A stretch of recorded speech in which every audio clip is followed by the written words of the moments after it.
I don't exactly remember this case, but I do remember why I went to New York in the first place.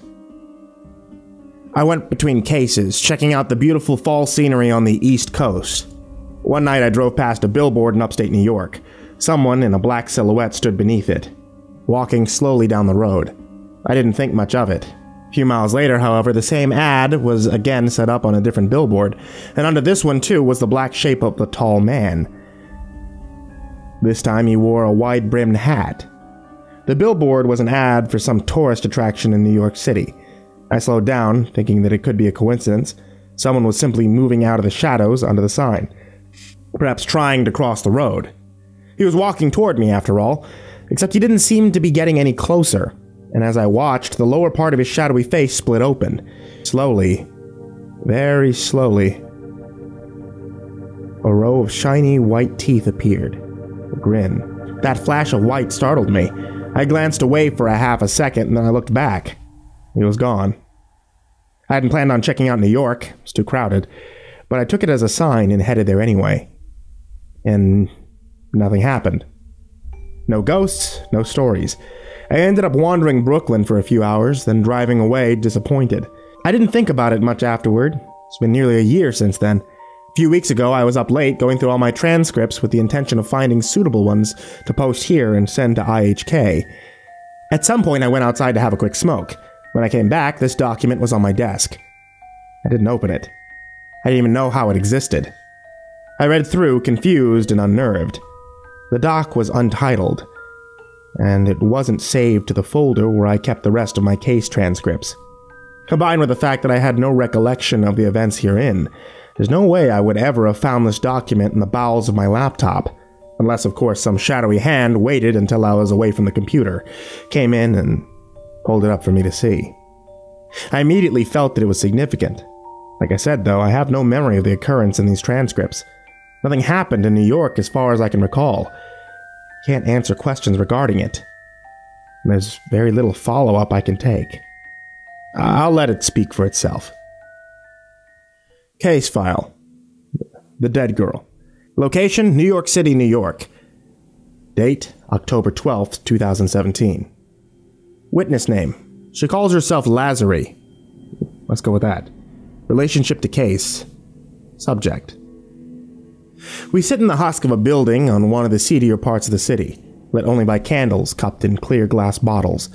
There's no water here, no electricity. Despite that, she's created a fairly comfortable setup in what has to be a condemned apartment. Had a pile of cushions to seat my bony ass upon, and a crate beside me on which to rest my laptop and my half-drunk Coke. There is a cooler next to us filled with beer and soda and wrapped sandwiches from the nearby delicatessen. All in all, this girl, homeless or not, is a better host than half the people I've met on my journey across the United States. Lazari, she calls herself. I look up at her, seated across from me, silent and contemplative, as she gazes out the window towards New York at midnight. She's lit in the weird, flickering blue glow of the neon gas station sign across the street. It only serves to darken her eye sockets and hollow out her cheekbones. With her hood pulled up, and her willowy limbs folded around herself, this girl could easily be a 21st century aspect of death itself. Now, I don't remember how I met Lazari.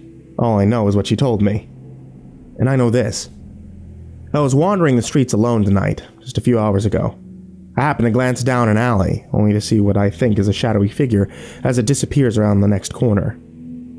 Well, where he goes, I follow. I jog after him around the corner, and I'm met with nothing.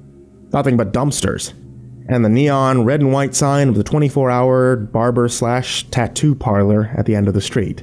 No shadowy guy in sight. Then my arm is grabbed from behind and I turn, tense, ready to strike out in a mugger. And instead I'm met with wide gray eyes and a blue painted smirk. Blake, right? No idea how you made it, but I'm glad you did. Come on. Shrugging, I follow. My life is so surreal lately, it's all I can do. She leads me down a few side streets, up a fire escape and into a dilapidated brick building. She bids me seated. I sit. I ask her name, Lazari. She's young, maybe early 20s, and pretty in a pale, waifish way. She's got blue dreads, blue lipstick, and a sad look in her eyes. a look that makes me want to save her. I ask if she knows me. She says she does. My name, my mission.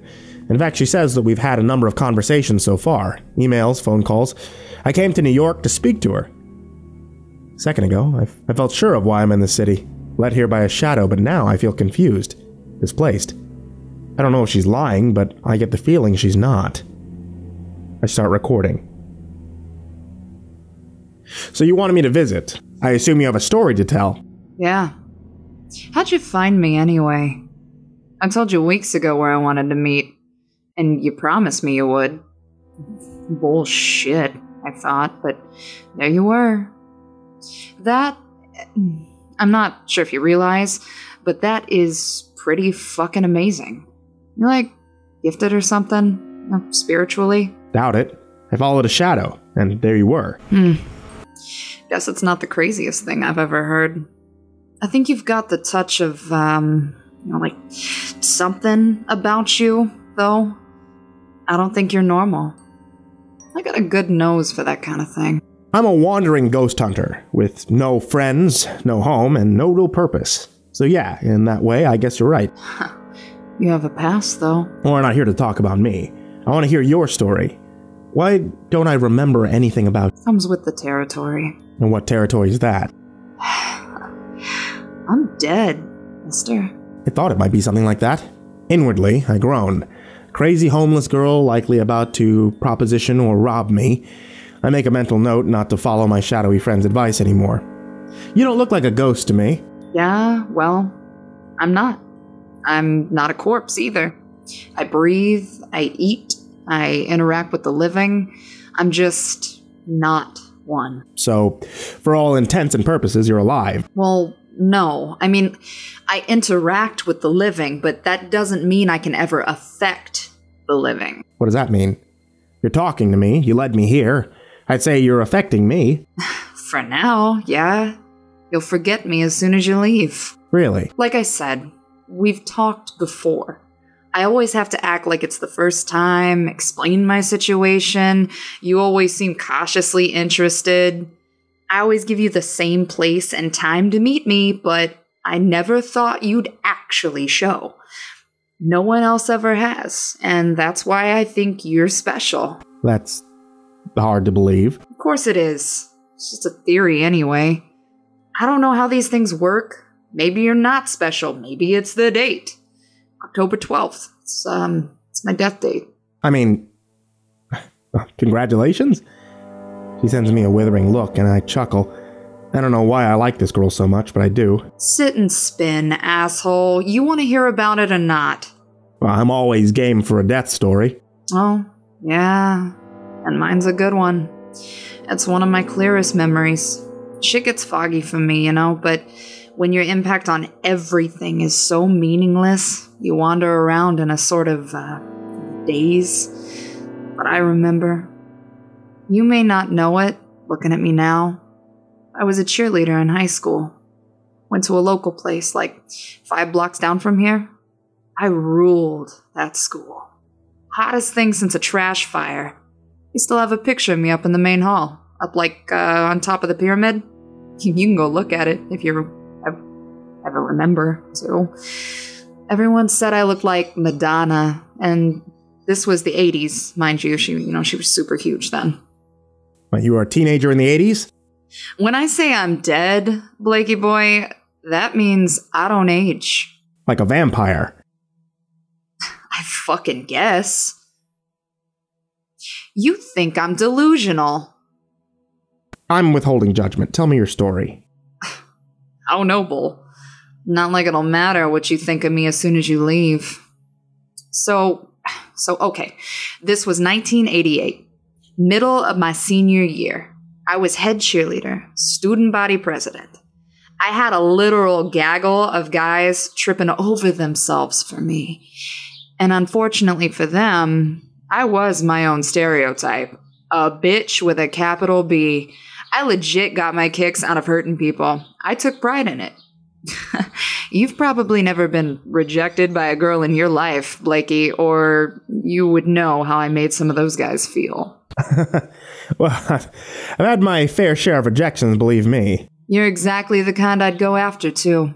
Tall and strong, tattoos. Man, I love me a bad boy. I loved how they turned to putty in my hands.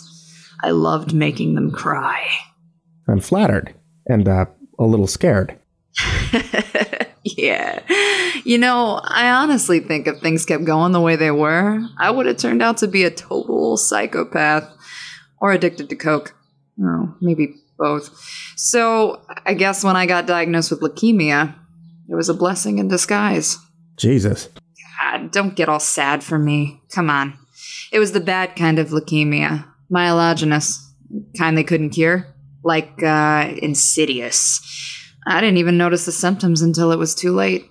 Doctors gave me 3 years. Jesus. Yeah. I was 19. It's pretty fucked, honestly. It changed me. You can't help changing after shit like that. I remember I had like 1 month of chemo and I was like, nope, fuck that noise. I'm not living like that. Just to die anyway. I stopped going to doctors. I was pissed and fucking terrified. I didn't want to die. I couldn't imagine a world without me in it, but medicine wasn't doing shit. So I started investigating alternate means. Like what? Well, it started like alternative medicine, you know, hippie shit, herbs and oils and fucking like meditation or whatever. Bullshit stuff. None of it made me feel as bad as the chemo, though. And kinda, when you're that close to the other side, you kind of start to get a little obsessed with it. I did, at least. Started getting into, like, ghosts, spiritualism. I really liked spiritualism. It made death feel romantic, you know? Lace and corsets. Like I was this tragic walking symbol of the grave. I started to do the goth thing, carried around a Ouija board and pretended it wasn't a fucking Hasbro toy. Do those things work? Do I fucking look like I know if they work? Man, I am of the firm opinion that anything works if you believe it does. Particularly with spirits and shit. Maybe not all that fancy techno bullshit you see on ghost shows, but give a dude a letterboard and a planchette, leave him alone in a dark room for a couple hours, he's sure as fuck gonna be speaking to some dead people. It's all about the human element. Our connection with the other side, or other sides. It's not just death. There are other realms too, and we can access them if we try hard enough. If we just stop for a fucking second and try. That power, that connection, that is what magic is. Realms. Yes, Blake, fucking realms, dimensions, the things that inhabit them. Listen, don't fucking get me started. I was talking about dying. So, the goth thing, like, that led to the occult started with just, you know, like witchy women, seances, tarot readings, like pretty beginner, accessible stuff. Anyone can do it, but there's one thing I learned. Well, you know the origin of the word occult. You know what that means. It means secret, hidden, buried. It means if it's accessible, it's probably not going to be powerful. It's not going to shift your life in one fell swoop or let you meet a god. See, the shit that gives us the real goods, that's a little harder to find. You can't just walk into Borders, pick up Raven fucking Moonchild's latest book on Wicca, and expect it to give you all the answers. This is the esoteric shit I'm talking about here. The upheaving, ancient kind of shit. The kind of shit that give the Golden Dawn conniptions. Where you're actually reaching into other realms and pulling things out of them in a very real and visceral way. This shit, like, even if it was widely circulated, most people wouldn't want to make the necessary sacrifices to do it. Angels, or the things that we call angels, they're not answering to your cute little chalk circles. No demon is dragging her ass from the bowels of hell for a dead cat or some bloodletting. These rituals take months, years. They chew you up and spit you out, and half the time, they don't work anyway. I knew a guy Well, I mean, it's kind of off topic, but I knew a guy who locked himself in a cabin for 9 months. Did this intensive ritual, like 12 hours a day, every day. And I mean, this stuff was physically, mentally, emotionally exhausting. Like, it had him drawing complex sigils, balancing on 1 foot for hours, and I think he had to choke himself until he passed out like 3 times a week. All while focusing intent and speaking Latin. Plus, there was this whole masturbation schedule that was just like, I mean, like I said, it was intensive. Anyway, our boy does this for 9 months. 12 hours a day, no rest, had to pay attention to moon phases and hours and the curvature of the earth. And then, when he was supposed to be greeted by I don't even remember, some being that could give him what he wanted. So, at the end, our boy washes his hands and heads into the library to meet what he summoned, and nothing's there. He closes the library door, opens it again. Nothing. Every room, right? This room, empty. Just empty room. He waits. Nothing shows up. He waits longer. But he said he knew after a couple of minutes that it hadn't worked. He said he just sat down and cried. All that time, energy, blood, sweat, and tears, wasted. Now, we don't know where the problem was. Maybe he fucked up a sigil. Maybe he skipped a word. Hell, maybe once he didn't come at the precise moment he was supposed to. But we asked him, and he says he carried it out perfectly. He says it couldn't be that. It had to be his intention. He thought the being he was summoning did, in fact, hear his cry, but it decided to ignore him because of what he was asking for. See, a year before this, our boy got catfished on the internet by some dick who used to push him around in high school. The bully saw his dating profile, recognized him from the old days. God knows that guy had some confusion to work through. He pretended to be a hot chick who was totally into, like, this schlubby kid magician who worships the sweat between Aleister Crowley's flabby-ass cheeks. Why he ever thought some hot goth model would want him? Shit, I can't imagine. But he did. And he gave this fake girl fucking everything. Info, secrets, money. And then, when he found out it was all a lie, he kind of snapped. And he went and did a complicated-ass 9-month ritual, not to increase his sexual prowess or find a woman who was right for him, but to get revenge. 9 months dwelling on this, and it didn't even work. He paused to share a laugh. I catch her eye. She glances away, grinning mischievously. Smile looks good on her. Oh, man. Anyway, it gives you a good idea of the kind of shit I'm talking about here. Breaking through opening doors into other worlds. Like that's hard enough, but even once you do, now you're dealing with things way beyond you.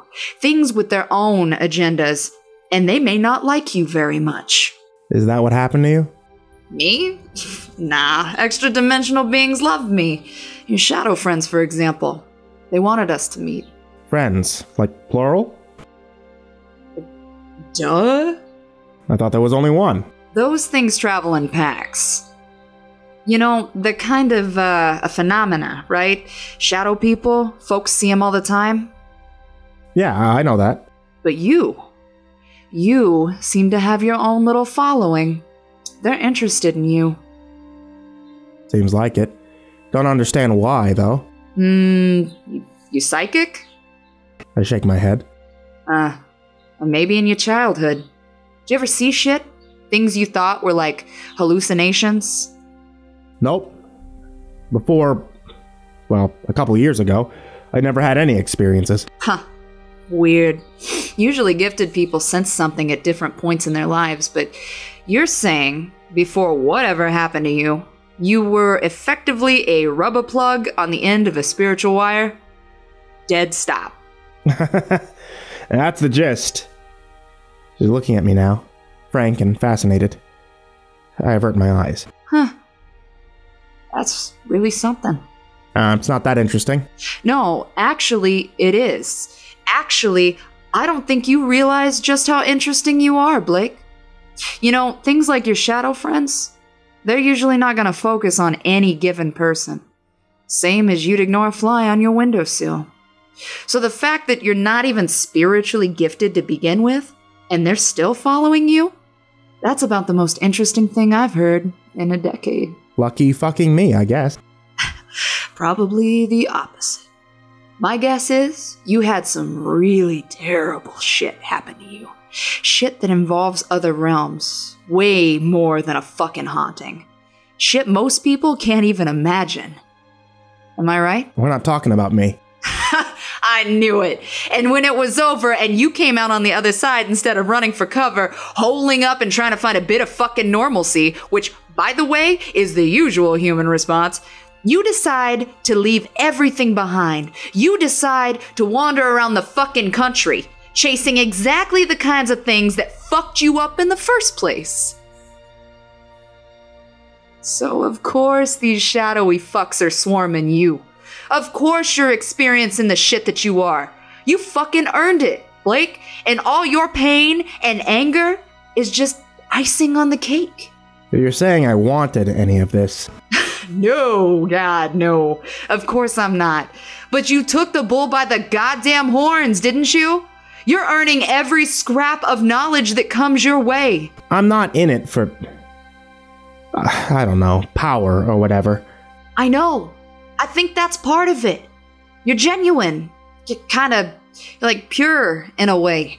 I think that attracts things like your shadow people. Entities from different realms. I jump at the word entity. I've kept it far from my thoughts for years. She notices. She tilts her head, bemused, her eyes probing as if she wants to open me up and read my secrets, but she can't. I shake my head and grunt. You know not to trust them, right? They probably don't have your best interests at heart. I hadn't honestly given it much thought. Bullshit. Anyway, now you have your advice. Be wary of them. Can we drop the subject? Sure. What you want to talk about?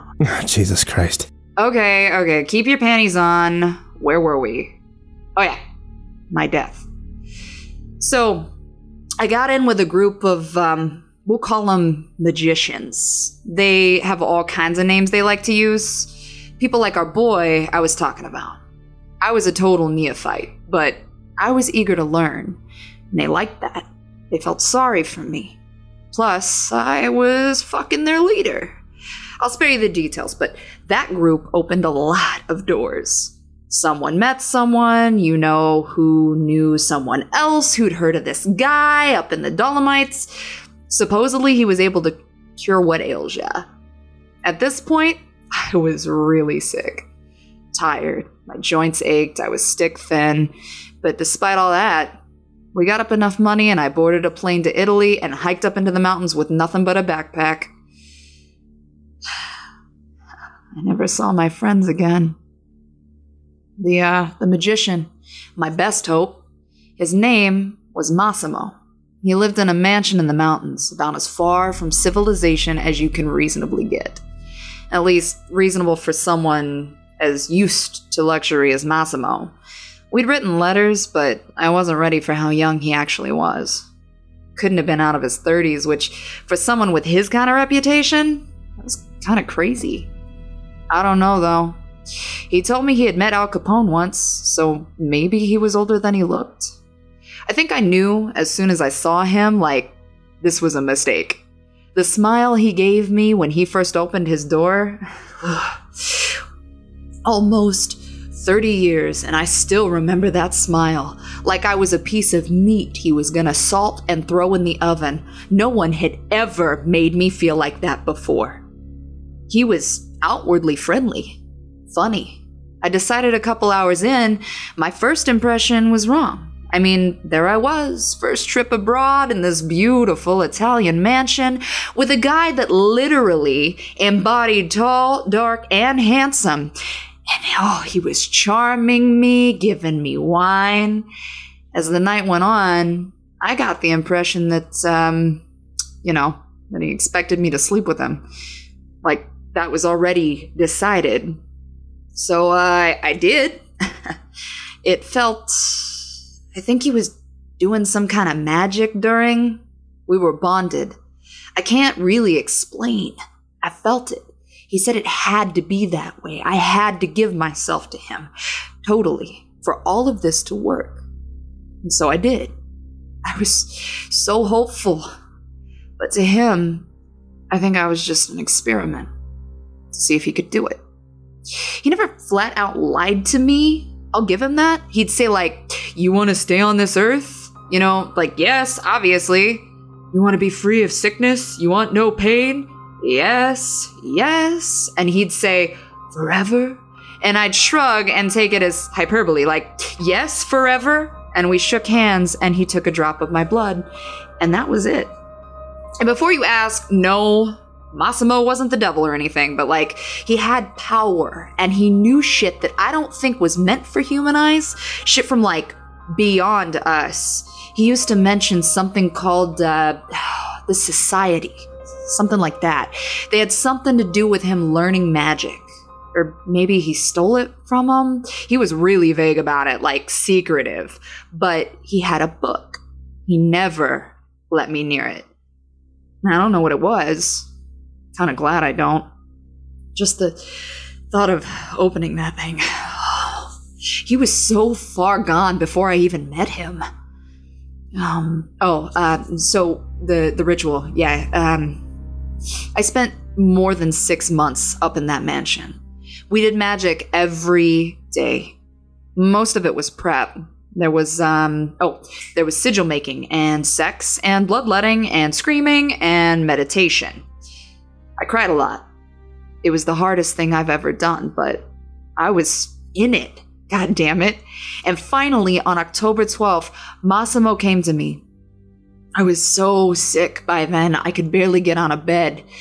He said my pain would end soon, but he also said I'd have to die first. Yeah, no. Right? I was such a moron. I trusted him.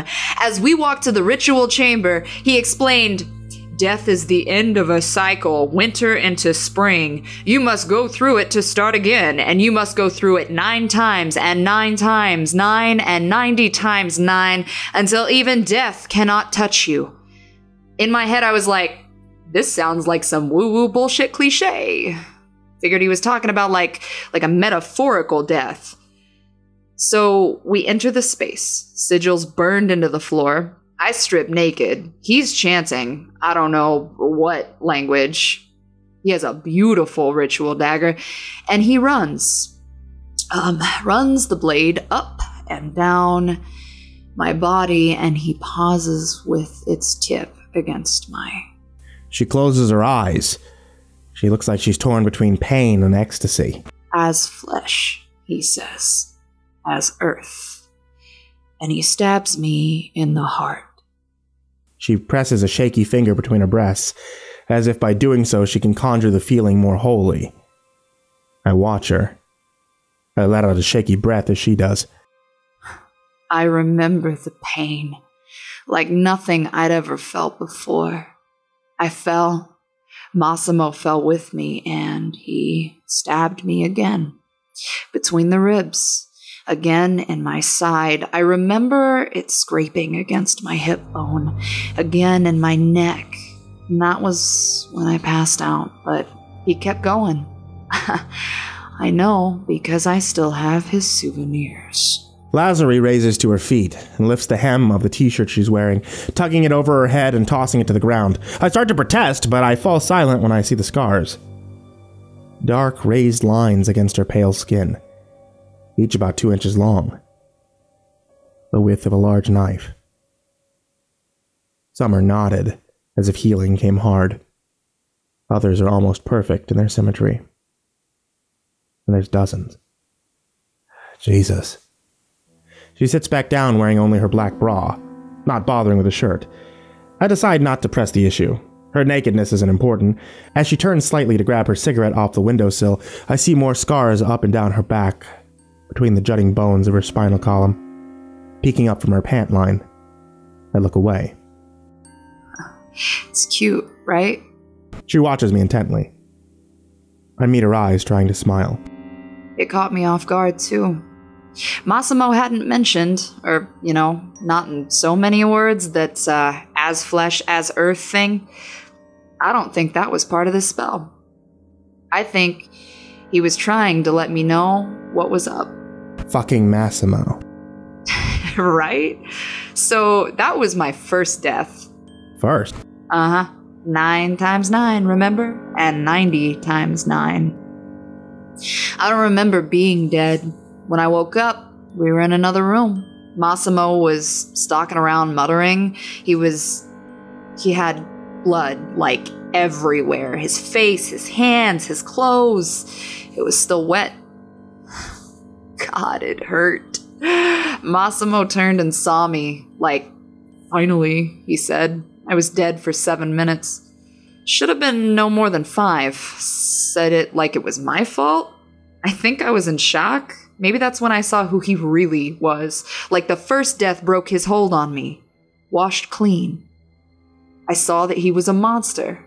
But I also... I came back from that, I was awake. I was alive. I felt stronger somehow. So I asked him what was next. You continued? After all that? Like, I wasn't the way I am now. I was thirsty for this. Some of the stab wounds had already healed. I thought he knew what he was doing. Next, I think it was, the hanging. That one sucked. You get harder to kill every time, He used rope, made a noose, tossed it over the ceiling beam. I climbed on a stool. I chickened out at the last minute, like, no shit, I don't want it. He kicked the stool out from under me. As breath, he said, as air. I hung for a solid 10 minutes, stopped struggling after like 5. My neck had snapped, but it hadn't killed me. He did a lot of chanting and pacing, burning herbs. I remember shit after I died too, but only a little. Gray, flat plains. I was walking. I was alone. I snapped 2 in a third room. I was told I'd been gone for 2 hours, which was perfect. His faith in me was restored. There was a tub of water like a bathtub. Massimo had me climb in. This time it was as humorous as water. And then he started singing. I had a good voice for a monster, but the song was discordant, like ugly, beautiful. I still hear it sometimes in my head. Drowning was peaceful. It was my favorite, I think. When he pushed my head underwater, his songs distorted. I thought I heard more voices, some like ethereal choir. I saw light in the room behind him. I felt happy, at peace, like this was right. He kept me under until the bubbles stopped.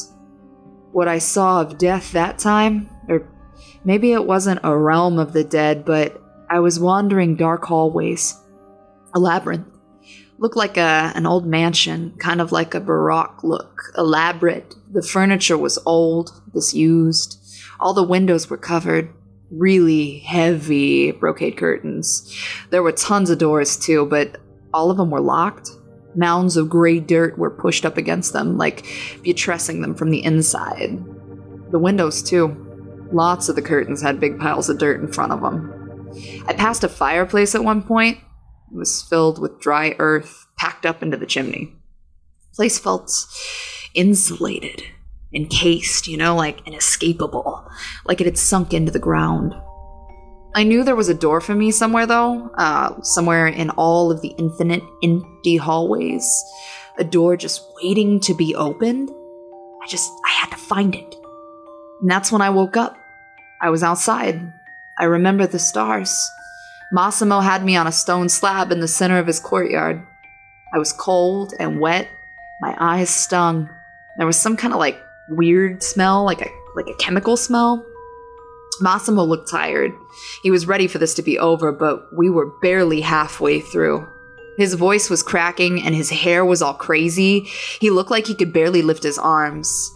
Maybe, I don't know. Maybe he was so tired he made a mistake. I think about that a lot. Maybe I was just meant to live, have my cancer cured. Maybe he didn't mean for me to be the way I am. He looked down at me. Something in his eyes really scared me, like unhinged, and his voice was totally shot, hoarse.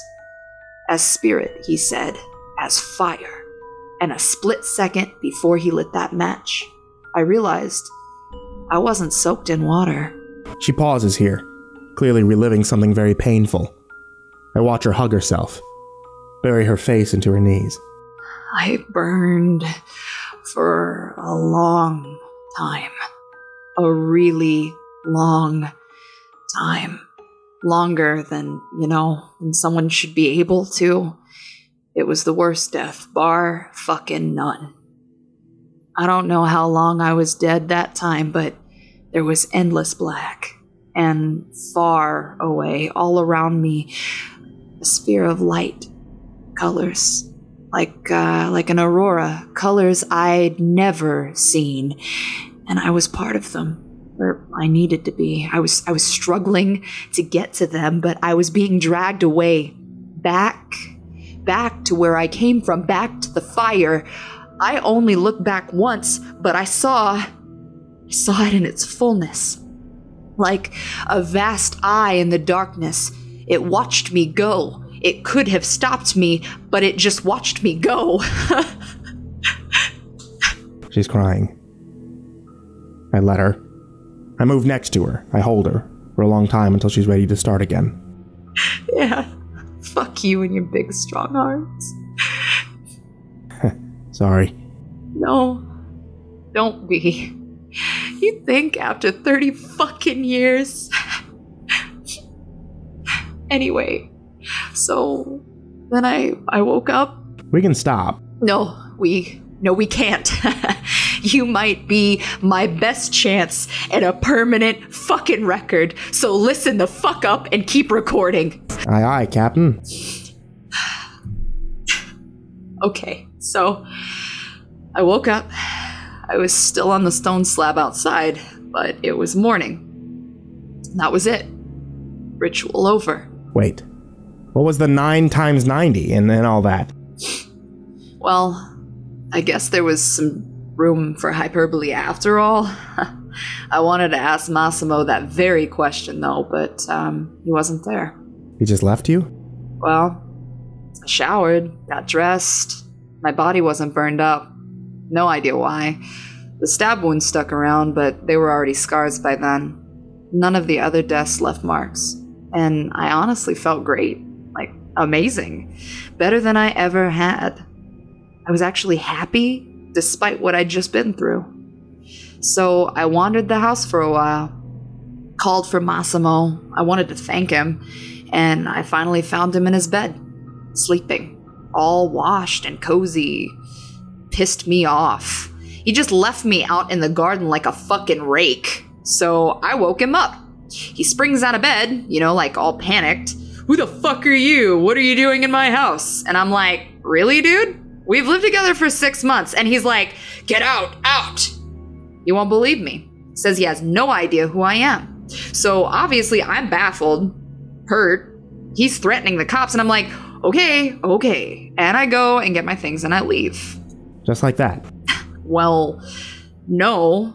I tried to pop into the library, say bye, just in case, and picture the whole scene over again. Him, like, jumping up. Who the fuck are you? Blah, blah, blah. Like, not only had the last 6 months never happened, our last interaction hadn't happened either. So I left. I was so scared. I just knew something was very wrong. So, the rules, right? I'm here, a living body. I'm healthy, as far as I've seen. I'm immune to disease. I'm also immune to death. And trust me, I've fucking tried. I've lost track of the suicide attempts. I have no more memories of the death realms, though. I don't think I can go there anymore. So, I guess, those are the good things about it. I'm permanent. I'm here on this earth until, well, I don't really like thinking about that, you know, until I find out how not to be. But I also can't have any effect on the world. I slide in and out of people's minds like water through a sieve. Living people usually ignore me, but if I do manage to get their attention, they forget me as soon as they focus on something else. Sometimes I can get people to talk to me for a while, like we're talking now, hours, but as soon as they leave the room, poof, all memory of it erased. Emails I send tend to get lost or skipped over. Texts are the same. I can call people, but they forget as soon as we hung up. And once my friends and family gave me up for dead, it was like just causing undue distress to even fucking try. Getting back to the US was so hard. I didn't really know the rules then. Navigating Italy, cab drivers kept forgetting I was in the car, no one spoke to me, no one even looked at me. I had to yell to get attention from servers, and then I was the crazy chick who appears out of nowhere and screams at people. I kept telling myself it was all a nightmare, just a horrible nightmare. Or maybe I was in hell. Perfect hell for me, right? So desperate for interaction and approval, ignored for eternity, forgotten. But once I was home, it was worse. I went to my parents, a big mistake. I think I lived with them for a week before it got to be too much. I hated how they jumped every time I came in a room, or sometimes they wouldn't even notice. If I moved shit around, they were always confused and scared, and whenever they saw me there, we had to have the same conversation. Yes, I was back from Italy. No, I hadn't disappeared. No, I wasn't dead. I watched my mom get sadder and sadder. Every day, she thought I was still missing. I watched my dad start drinking. I watched them mount a search operation in another country for a daughter who was right here at home. So I left. I couldn't do it anymore. They had a memorial service for me a few months later. I didn't go. I moved around a lot at first. It's easy to find places to stay when you're a living ghost, but none of them are permanent. You can't pay rent when the landlord doesn't even know he has a tenant. You can't get a job when an employer doesn't remember your interview. I squatted in nice places a lot, but I hated getting walked in on by realtors or prospective buyers. This place? I've been here a year now. I mean, it ain't the Ritz, but at least I don't get bothered. So, what's your life like, day to day? Dreamlike, I guess. Transitory. Lonely. Probably it's a lot like how real ghosts feel. You're the first person I've actually talked to in more than a year. It's like, when you affect the world so little, it stops affecting you. I don't really get hungry anymore. I don't really sleep. Every day feels like a dream, except I know I'm in it. How do you, buy things, these sandwiches? Oh, it's really easy for me to steal things, Blake. Well, obviously. Sorry. Yeah, so, that's my story. It's really incredible. You still don't believe me? No, No, it's okay. I can tell. I wouldn't believe me either. I believe you. I'm trying to. Thanks. That actually means a lot. You'll forget me though, as soon as you leave. No, I won't. I have this recording. You'll forget you ever made it. You won't even think to listen. No, here, listen. We'll listen back to it right now. Oh, God. No. You were great. I'll transcribe it right now while I'm here with you, and I'll save it to my computer, and then I'll have a permanent record. I won't be able to forget. Something will happen to it. It'll get lost or corrupted. It's worth a shot, Lazary. I can't forget you. I can't. It won't. Okay. We can try. So we do. It's been nearly a year since that night. Do I remember Lazary? No. Does that mean anything? Not necessarily. It's Story's pretty wild. It pushes even my willingness to believe. But Jesus, it never happened. Where did this transcript come from? I needed more proof. I had a date. Started scanning through my digital records, praying to God that I saved it. There are dozens of files. October 12, 2017 was not amongst them. I cursed. I checked the files on either side. Nope. Used the search function on my computer. Nothing. Finally, in a last-ditch effort, I went to my recycle bin, which hadn't been emptied since the dawn of time. I scrolled for what felt like years, reading every single file name, every chain of numbers I thought there could be.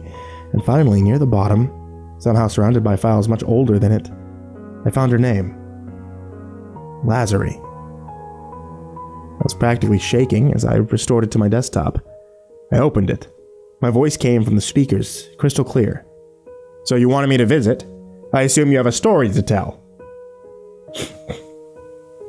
I waited for Lazari's response, glancing at the transcript. 10 seconds went by. She should have been talking. There was only silence. Doubt it, my voice said in response to nothing. I followed a shadow, and there you were. Frowning, I raised the volume. Just silence. White noise. Then my eardrums were blasted when I started speaking again. I'm a wandering ghost hunter with no home, no friends, no real purpose, so yeah, in that way I guess you're right. Cursing, I listened further. I waited for a long period of silence, glancing at the transcript. I slowly raised the volume until the static of the peripheral noise was all but deafening. I heard myself cough and shuffle occasionally, maybe chuckle at what she was saying. And of course I asked questions. I carried on my side of this recorded conversation. Exactly true to the transcript. There were long pauses where Lazari's voice should have been. But it was just white noise. There was no Lazari there.